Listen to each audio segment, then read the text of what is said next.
Alrighty, ladies and gentlemen, we are back at it again with another bit of an info reveal from Kuro Games. And we've actually have the privilege over here of somebody going ahead and compiling some of the main goodies for us, because it was scrubbed from Kuro's website. So let's get the brief rundown of what's actually going on over here. Kuro has 2 announced projects, not actually confirmed game names yet, but 2 projects that are currently in the works. And with some of the information that individuals were actually able to scrub from Kuro's actual employment website, the technology page where they're showing off a bunch of different jobs, well, people were able to break down that it's 2 new IPs that are coming out of some of the best developers in the space. So why don't we actually see what's going on over here? They're going to be called Sun, and you might remember this from a couple of months ago, Nami. So first things first, when it comes to Project Nami, we're going to revisit this kind of like older one first. We mentioned this in a prior video before, but people were a little bit murky about what the details were going to be. We got the vibe that it was like an ARPG, but not too much beyond that. And by ARPG, think something like a Lost Ark, Path of Exile. That's what people were thinking along the lines of. But with some of the new information we've gotten, it's actually a lot different. So first things first, it's going to be a PvP multiplayer game. Yes, I think that's the part that's going to kind of like rustle a lot of people's jimmies. We haven't really gotten PvP from a Kuro IP yet, right? It's going to be an Unreal Engine 5, and the engine is apparently supposed to be greatly modified. And the big part about the graphics is that they're supposed to be like a shonen style aesthetic 2D to 3D. And I think the best way for me to describe that, just from reading it, right, is like Dragon Ball Z. I assume they mean like something like that for like the 2D to 3D aesthetic. That's what I would imagine is going on over here. You're obviously free to come to like your own conclusions, but this is the initial vibe that I'm getting from that description. Non-photorealistic art style, 3D rendering style that gives it a classic 2D anime look. The platforms that it's going to be on are PS5, mobile, and PC, and it's supposed to have the same graphics on all platforms without compromises. So you can kind of see what's going on over here. This kind of aesthetic, this kind of art style, it seems to make sense because I naturally assume that this isn't as like taxing as even a game like Wuthering Waves. It should be easier to run, especially, right, knowing that this is meant to be a bit more of like a PvP title. PvP titles typically aren't supposed to have the craziest tech requirements ever. Imagine a game like League of Legends. That's why you can still run that shit on hardware that's like 10, 15 years old, and it's still somewhat playable. And in line with that, you see things like a seasonal PvP system, a ranked system, and apparently emphasis with MVP animations. Something like that. I'm not entirely sure. Maybe it's like play of the game. Think like Marvel Rivals, where somebody gets like a highlight when they absolutely pop off. They get like their triple, quadruple Black Panther dash and kill the entire team. You know what I'm talking about over here, right? This seems like a pretty fun title, right? This seems like a very competitive sort of title. And I think on a further glance, people are thinking, maybe this is a bit more like a Marvel Rivals. Maybe this is a bit more like an Overwatch than that Lost Ark that we were thinking about before, right? That Diablo 4, that Path of Exile 2. You can kind of see where that image is starting to form. And especially when we've gotten a preview of what, well, a poster over here, right, for Project Nami. Well, you can kind of see what's going on. Now it's all starting to come together. There is no MVP highlights in Rivals. No, there is MVP highlights in Marvel Rivals. Are you fucking retarded? You've never played Marvel Rivals ever if you're saying there's no MVPs in that game. When there literally is like an actual, you can equip an MVP animation. You literally buy MVP animations from the Rivals store. I don't understand why there are so many confident LARPers. I mean, MVP highlights like Overwatch. Are you retarded? You go into any Marvel Rivals game and you can look up your own personal highlights from the match. You go into any match in your match history and you can look up the highlights from that game, from your performance. Anyways, The level of LARPing over here does get to very, very, very high levels sometimes. Just know that, I don't even know what to say. There's supposed to be a party system and a quest system as well, kind of like the basic features that you find in the other games, and apparently PvE gameplay too. If you're all familiar with kind of like the drama surrounding Overwatch and PvE gameplay, you'll probably know how important something like this is supposed to be for like the overall growth of the game, because you want to ensure, right, that for every single type of player, especially from a gacha developer, right, where you're going to want to have like game modes, variety that appeals to a large crowd, even the people that maybe aren't as competitive, having a PvE game, like sort of like story mode, that sort of stuff, is very, very nice for these sort of like competitive titles. So we'll just have to see if it's just like bots and if that's the full extent of it, or if they're actually going to have like some sort of like interactable story mode that, you know, was promised but hasn't really seen much success in these types of games before. Oh, and this is the big one. I think this is the big one that's really going to excite some people. Humanoid and non-humanoid characters. Because you want to know what this tells me? If they're going to have non-humanoid playable characters, I don't think this is a gacha. Because nobody's going to pull non-humanoid characters. They don't sell. They don't sell. It's just how they work. There's a reason why, for like games like League of Legends, right? Games like League of Legends, they never make skins for units like Cho'Gath. Ugly ass, disgusting looking motherfuckers, right? That like nobody really wants to try to make prettier. The way this game is going to be monetized, guys, is through like skins, right? And you're probably just going to have like some very, very, very popular sort of like units. Think your Tracers, think your Black Widows, think your, you know, your Gunner Bait units that are going to drive a majority of sales and probably have the most playtime right across the units. Think the Luxes and the Sonas and the Yumis, the support mains, right? Think about those guys. That's the type of dynamic, that's the sort of vibe I see for this moving forward, right? They're going to have a nice cast of units, but I don't think it's going to be a gacha. I don't think that this is going to be a gacha just off the basis of non-humanoid characters being in there. People don't want to like spend money on ugly ass dudes or like ugly ass characters or bulky designs, but they might buy a skin or two for them. And so yeah, pretty excited to see what the monetization and of course the gameplay is looking like. But if this is going to be, like we said before, right, a competitive game where like drafting, team compositions, counters matter, you kind of need to have all the characters ready to go, right? In a game where like the team composition and the draftings are extremely important in the competitive sense, if somebody doesn't have the full roster available, bro, it's just like rough. The game actually starts to feel literally pay to win, because if you don't have the characters, sometimes you just lose because you don't have the characters. Some other fun little details. Apparently, it's going to use Kawaii Bone plugins. I don't even know where the fuck you get shit like this from, but like, I assume that means that the characters are going to have like some very expressive sort of like emoji level animations. Think like Sigrika or Denya during some of the most recent quests. I don't really know, right? Maybe this is like ZZZ Goodery. No idea. Also, apparently, it's going to have games as a systems? Not really sure what that means. 2D game data analysis. I think this is just random shit that's getting scrubbed from the job post.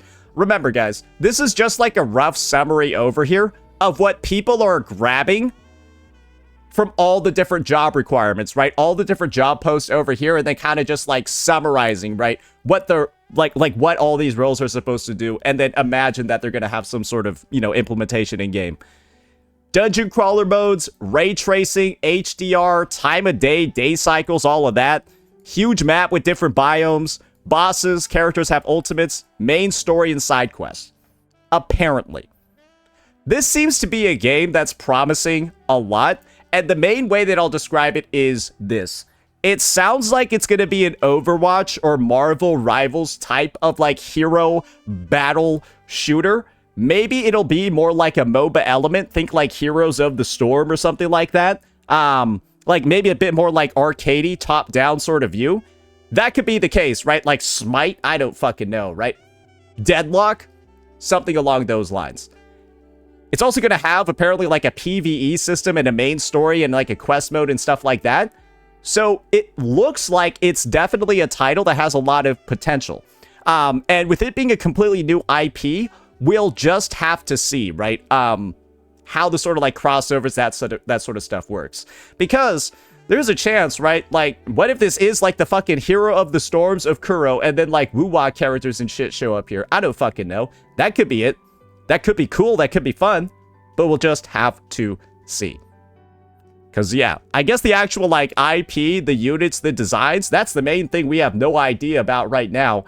Like, as far as I can imagine, even woo-wah units can show up here. Who knows? But that's just game one. Our Marvel Rivals competitive PvP action ranking game. We've heard about this one before. But apparently now there's another one. There's a different one. And that's where there's going to be some additional hype. Because this one, right, is talking about Project Sun. And this is an entirely new, different title. But before we dive on into that, somebody decided to... Oh, okay, great. More info just dropped. Alright, mods, make sure you ban that guy. This is another upcoming project, but the details on this one, not nearly as much as Project Nami. I think you can clearly see that Sun service development over here, blah, blah, blah. It's on their website. However, not as many job posts. But this is what people were able to describe. Combat-focused, open-world action RPG. I know this sounds a lot like Wuthering Waves. Let's just keep reading. Made for PC, console, and mobile, and it's going to be made on Unreal Engine 5. It's going to have a deep emphasis on cinematics, quest, and narration.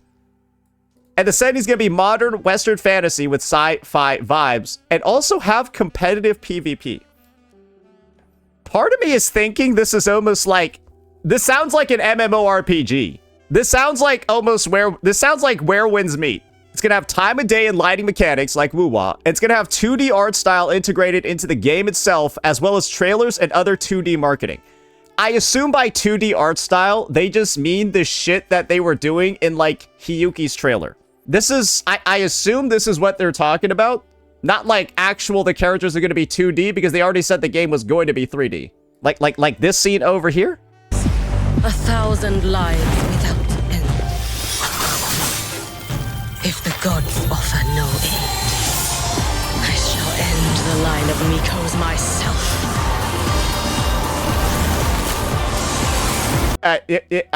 I started playing like the previous 10 seconds, but like, is anyone mad? My wish, it is here. At the snow. So like this part.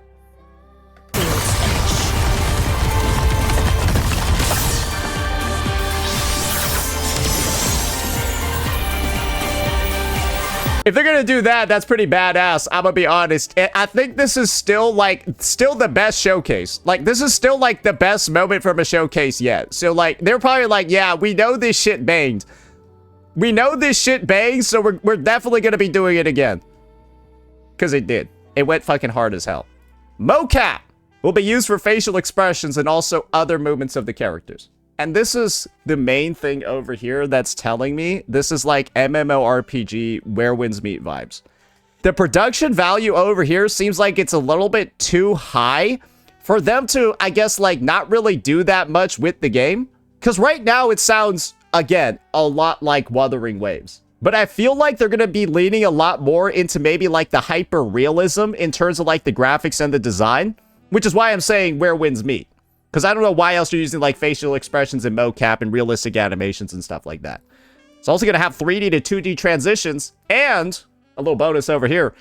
Leveling, in-game progression, and systems that are similar to popular MMOs. And AI apparently is going to be used to quickly generate terrain and map drafts as a base to be built upon.